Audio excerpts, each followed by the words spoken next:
जानवरों को अल्लाह की राह में कुर्बान करने के बाद गोश्त के मजे की डिशें तनावल करने के बाद गर्मी की शिद्दत में इजाफा हो जाता है, जिसके बाद अवाम की अक्सरियत सरे शाम ही मुख्तलिफ फूड स्ट्रीट का रुख करते हैं, जिसमें खास तौर पर धोराजी कॉलोनी में कायम कदीम फूड स्ट्रीट जो कि ठंडा रंगीन गोला गंडा, लिमका, आइसक्रीम और दीगर गैर रिवायती शय के लिए शहर भर में मशहूर है। वहाँ अपनी फैमिली के साथ मुख्तलिफ ठंडी चीजों से लुत्फ अंदोज होते हैं। हम के यार गोश्त बहुत ज़्यादा हो चुका है ना, तो अभी मज़ीद गोश्त हम लोग नहीं खा सकते, क्योंकि जाहिर सी बात है कि पेट तो हमारा ही है।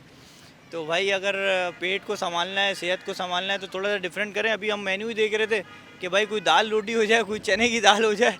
अभी मज़ीद बिरयानी, गोश्त, बकरे बारबेक्यू ये सब नहीं कर सकते। ऐसे ही बस गोश्त खाने का ऐसे राउटिंग पे निकल जाता है, तो कभी कभी इधर भी आ जाता है खाने के लिए, राउंड भी हो जाता है और एक गुंडा गोले मज़ा भी आता है खाने में। कि बस दूसरा दिन है, कुर्बानी का गोश्त खा के थक गए हैं, तो अब सुना थोड़ा टेस्ट चेंज हो।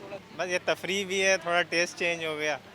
और टिक्के कबाब खा के ना पेट भर गया, तो अभी गर्मी है, थोड़ा चेंज हो जाएगा। धोराजी कॉलोनी की फूड स्ट्रीट में पूरे साल गोला गंटा और लिमका फरोख्त करने वाले दुकानदार का कहना था कि जो है ना गर्मी का ये आइटम जो है ना, जैसे गर्मी का आइटम है।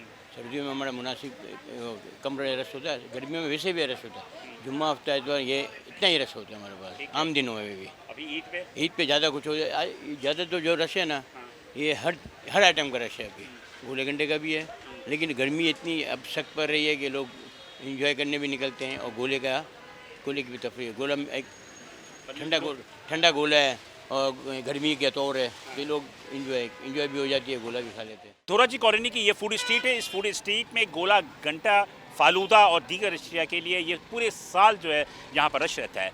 ईद कुर्बा के बाद लोग अपने टेस्ट को तब्दील करने के लिए यहाँ पर लिमका, गोला गंटा और फालूदा और दीगर चीज़ें खाने के लिए यहाँ तशरीफ़ लाते हैं।